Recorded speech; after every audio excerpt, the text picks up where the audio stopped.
সকলকে নমস্কার। আজকে আমি আবার একটা অন্য রেসিপি বানাবো, তো চলো শুরু করে দিয়েছি। এখানে আমি আগে গরম জল হতে দিয়েছি। এখানে চিকেন সলিড আছে, এবার চিকেনটা সেদ্ধ হতে দেব। এবার হাফ চামচ নুন দিলাম, তাহলে নুনটা চিকেনে ঢুকবে।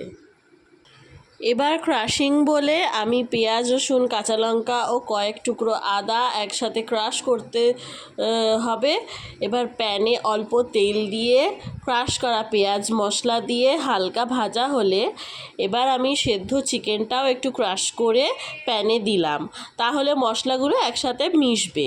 এবার আন্দাজ মতো নুন ও অল্প সয়া সস আর 2 চামচ কর্নফ্লাওয়ার গুলে ওর মধ্যে দিয়ে ভালোভাবে মিক্সড করে নামিয়ে ঠান্ডা করে এবার এইভাবে গোল গোল বল বানিয়ে গুঁড়ো ময়দায় কোট করে ঠান্ডা জলে একবার ডুবিয়ে তুলে নিয়ে অল্প নুন ও ময়দা দিয়ে গোলায় ডুবিয়ে ফুটন্ত জলে এক একটা করে ছেড়ে দিন।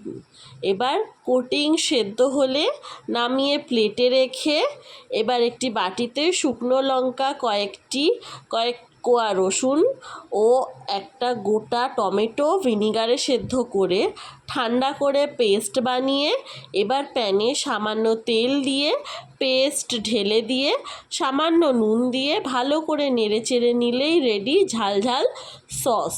বয়েলড মোমোর ওপরে দিয়ে সস ছড়িয়ে অসাধারণ লেগেছে এই বয়েলড মোমো। তো ভিডিওটা ভালো লাগলে লাইক কমেন্ট করবেন।